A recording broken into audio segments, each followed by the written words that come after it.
आता घेऊया बातम्यांचा वेगवान आढावा।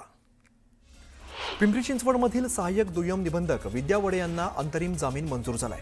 त्यांच्यावरती खरेदी विक्रीचा दस्त चुकीच्या पद्धतीने नोंदवल्याचा आरोप आहे। दरम्यान इतर 21 आरोपींना देखील अंतरिम जामिनासाठी अर्ज केलाय।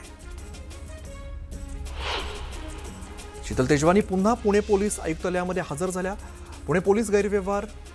पुणे जमीन गैरव्यवहार प्रकरणी पोलिसांकडून त्यांची चौकशी सुरू आहे। महत्त्वाच्या कागदपत्रांची पोलीस सध्या तपासणी करत आहेत।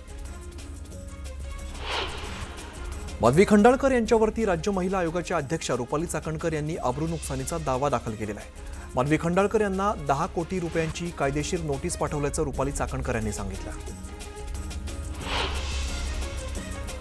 मूळच्या सांगलीतील एका विद्यार्थ्याने दिल्लीमध्ये आत्महत्या केली आहे। 10वीत शिकणाऱ्या विद्यार्थ्याने शिक्षिकांच्या जाचाला कंटाळत टोकाचं पाऊल उचललंय। आत्महत्येपूर्वी विद्यार्थ्याने सुसाईड नोट लिहून ठेवलेली आहे। शिक्षिकांच्या जाचाला कंटाळून आत्महत्या केल्याचा उल्लेख या चिठ्ठीत करण्यात आला आहे। दरम्यान विद्यार्थ्याला आत्महत्येस प्रवृत्त करणाऱ्या 4 शिक्षिकांविरोधात गुन्हा दाखल करण्यात आलाय। संतप्त पालकांनी दिल्लीमध्ये आंदोलन केलंय। आम्हाला न्याय मिळावा अशी मागणी शौर्यचे वडील प्रदीप पाटील यांनी केली। स्मशानभूमीत चुटकी वाजवून अघोरी पूजा करणाऱ्या कोल्हापुरातील भोंदूबाबाच्या दरबारावरती पोलिसांनी छापा टाकलाय। अनेक नागरिकांची फसवणूक करण्याचा आरोप या भोंदूबाबावरती आहे। दरम्यान हा भोंदूबाबा फरार झालेला असून त्याचा कोल्हापूर पोलीस सध्या शोध घेत आहेत। अर्जावर आक्षेप घेतल्याने उमेदवाराला शिवीगाळ करून घरासमोर धुडगूस घातल्याचा प्रकार बीडच्या माजलगावामध्ये समोर आलाय। या घटनेनंतर 15 जणांविरोधात माजलगाव शहर पोलीस ठाण्यामध्ये गुन्हा दाखल केलाय। मालेगावातील डोंगराळे बालिका अत्याचार हत्या प्रकरणातील आरोपीला कोर्टात हजर केलं। याची माहिती मिळताच नागरिकांनी कोर्टाबाहेर मोठी गर्दी केली। संतप्त महिलांनी घोषणाबाजी करत आरोपीला आमच्या हवाली करण्याची मागणी केली आहे।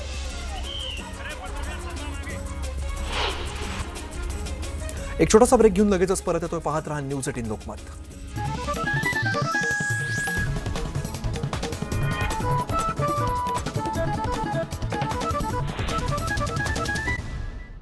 नकार दिलाय।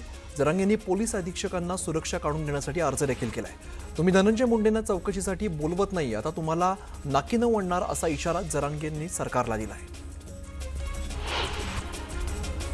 रत्नागिरीतल्या महायुतीच्या मेळाव्यामध्ये सामंत यांच्याकडून रवींद्र चव्हाणांचं कौतुक करण्यात आलंय। कोकणातला एक सहकारी मोठ्या पक्षाच्या महाराष्ट्र पदाच्या अध्यक्षपदावरती बसलाय असं सामंत म्हणाले। पंढरपुरात अरुण गवळींनी विठ्ठलाचं दर्शन घेतलं। दर्शनानंतर अरुण गवळींनी मंदिर परिसरात फेरफटकाही मारलाय।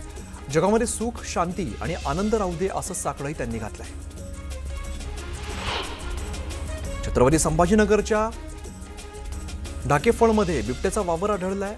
अधिकाऱ्यांनी पाहणी केल्यानंतर बिबट्या आढळला नसल्याचं समोर आलंय। दरम्यान तातडीने बिबट्याला जेरबंद करण्याची मागणी नागरिक करतायत। अंबेगाव तालुक्यातील महाळुंगे पडवळ गावातील सोलाटमळा परिसरामध्ये गेल्या 8 दिवसांपासून बिबट्याचा एक मुक्त वावर असल्याचा व्हिडिओ समोर आलाय। रोज रात्री हा बिबट्या परिसरामध्ये कुत्र्यांवरती हल्ले करतो, त्यामुळे परिसरात भीतीचं वातावरण निर्माण झालेलं आहे। शिर्डीच्या अकोले शहरामध्ये नागरिकांनी आंदोलन केलंय। नागरिकांना मारहाण करणाऱ्या आमदारावरती कारवाई करण्याची मागणी करण्यात आली आहे। दरम्यान नागरिकांनी जोरदार घोषणाबाजी केली। साई संस्थांच्या वैद्यकीय अधीक्षकाला रुग्णाच्या नातेवाईकांनी मारहाण केल्याचा धक्कादायक प्रकार समोर आलाय। साई संस्थांच्या प्रभारी अधीक्षकांच्या कार्यालयाबाहेर कर्मचारी अधिकाऱ्यांना शिवीगाळ करत असतानाचा व्हिडिओ समोर आला। चुकीचा उपचार केल्यामुळे असा आरोप रुग्णांच्या नातेवाईकांनी केला। दरम्यान या मारहाणीविरोधात डॉक्टर कर्मचाऱ्यांनी वैद्यकीय सेवा बंद करत निषेध नोंदवला आहे। छत्रपती संभाजीनगरच्या वैजापूर तहसील कार्यालयासमोर शेतकऱ्यांनी शोले स्टाईल आंदोलन केलंय। मराठवाड्यातील शेतकऱ्यांना 6,000 रुपये हेक्टरी तर पश्चिम महाराष्ट्रातील शेतकऱ्यांना 17,000 हेक्टरी नुकसान भरपाई देण्याची मागणी करण्यात आली आहे। मागण्या पूर्ण केल्याशिवाय आंदोलन थांबवणार नसल्याचा इशाराही देण्यात आला आहे। नाशिकच्या मालेगाव तालुक्यातील डोंगराळे गावात 3 वर्षीय चिमुरडीवरती अत्याचार करून तिची निर्घृण हत्या केल्याच्या निषेधार्थ धुळ्यामध्ये आंदोलन करण्यात आलं। तृतीयपंथीयांनी जिल्हाधिकारी कार्यालयाबाहेर आंदोलन करत जोरदार घोषणाबाजी केली। भिवंडी तालुक्यातील भरोडी गावातील प्रकल्पबाधित ग्रामस्थांनी रस्त्याच्या मागणीसाठी साखळी उपोषण सुरू केलेलं आहे। प्रकल्पामुळे गावाचा रस्ता बंद झाल्यामुळे ग्रामस्थांनी वारंवार रस्त्याची मागणी केलेली होती। मालेगाव घटनेच्या निषेधार्थ जळगावमध्ये आंतरराष्ट्रीय मानवाधिकार आणि सामाजिक न्याय संघटनेच्या वतीने निषेध मोर्चा काढण्यात आला। हत्या करणाऱ्या नराधमाला फाशीची शिक्षा देण्याची मागणी करण्यात आली।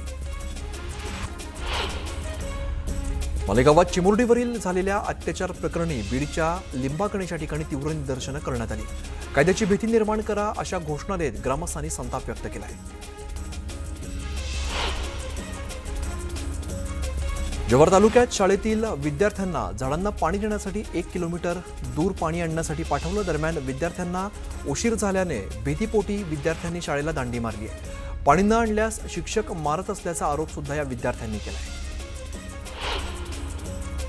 उरणच्या मैत्रेय मोकलयान याने भूतान थिम्पूत झालेल्या आंतरराष्ट्रीय पॉवरलिफ्टिंग चॅम्पियनशिप स्पर्धेमध्ये सुवर्णपदक पटकावले। 93 किलो वजनी गटामध्ये त्याने हे आंतरराष्ट्रीय पदक जिंकले आहे।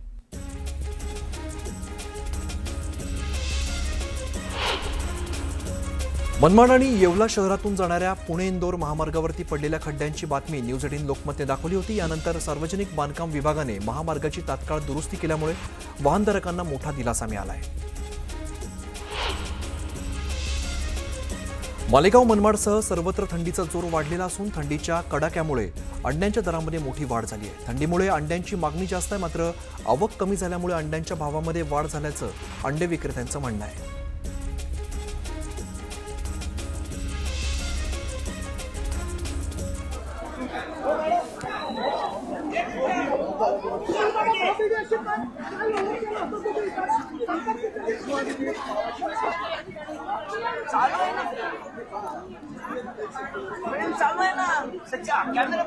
सध्या आपण दृश्यांमध्ये बघतोय शीतल तेजवानी आपल्याला बघायला मिळत आहेत। चौकशीसाठी आज त्या दाखल झालेल्या होत्या आणि यानंतर माध्यमांनी त्यांच्या गाडीला गराडा घातल्याचं बघायला मिळत आहे। शीतल तेजवानीची जवळपास 4.5 तास चौकशी झाली, त्यानंतरची आपण दृश्य बघतोय। पुणे जमीन गैरव्यवहार प्रकरणात शीतल तेजवानीची जवळपास 4.5 तास चौकशी झालेली आहे। पुणे जमीन गैरव्यवहार प्रकरणी शीतल तेजवानीवरती आरोप आहेत आणि या संदर्भातली चौकशी आज होती। जवळपास 4 ते 4.5 तास ही चौकशी झाली, त्यानंतर शीतल तेजवानी बाहेर येतानाची आपण दृश्य बघतोय।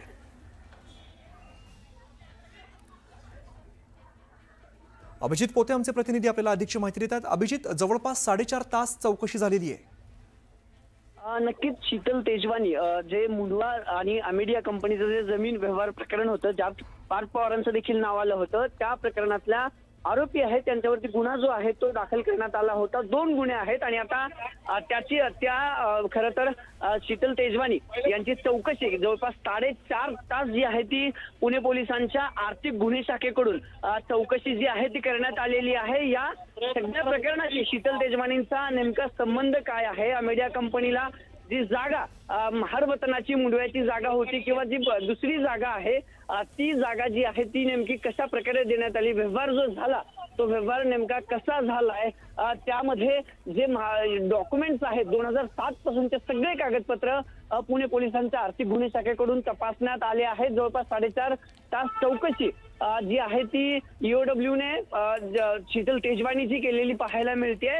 7 ते 8 मुद्दे व्यवहार झाला होता का, जर व्यवहार झाला होता तर या जागेची पॉवर ऑफ अटॉर्नी करताना तुम्ही काही पैसे दिले होतात का, या सगळ्याचे जे आहेत ती चौकशी करण्यासाठी या 2 दिवसापूर्वी देखील शीतल तेजवानीचा जबाब पुणे पोलिसांनी नोंदवला होता। आज पुन्हा चौकशीला पुणे पोलिसांनी बोलवलं होतं आणि 4.5 तास चौकशी जी आहे ती झालेली आहे। ईओडब्ल्यू कडे हा गुन्हा आहे। पुणे पोलिसांच्या माहितीनुसार अजून तरी अटक शीतल तेजवानी यांना झालेली नाहीये। चौकशीसाठी तर गरज पडली तर पुन्हा पुणे पोलीस जे आहे ते चौकशीसाठी शीतल तेजवानीला बोलवण्याची शक्यता आहे। नेमक्या या चौकशीमध्ये शीतल तेजवानी यांनी जबाब काय नोंदवला, कारण 2000 जे सगळे कागदपत्र आहेत ते देखील पुणे पोलीस तपासणार आहेत। त्यानंतर जे 275 जमीन मालक आहेत जे या सगळ्या महारवतनाच्या जमिनीचे आहेत त्यांना देखील पुणे पोलीस बोलवण्याची शक्यता आहे। त्यानंतर अशा 2 गुन्हे जे आहेत, एक बावधन पोलीस स्टेशन आणि आता बावधन पोलिसांकडून म्हणजे पिंपरी चिंचवड पोलिसांकडून कधी शीतल तेजवानीची चौकशी होते हे पाहणं महत्त्वाचं बरोबर आहे। अभिजित, एकूणच आता या चौकशीमधून नेमकं काय समोर येतं तेही बघावं लागेल। धन्यवाद तुम्ही दिलेल्या या सविस्तर माहितीसाठी।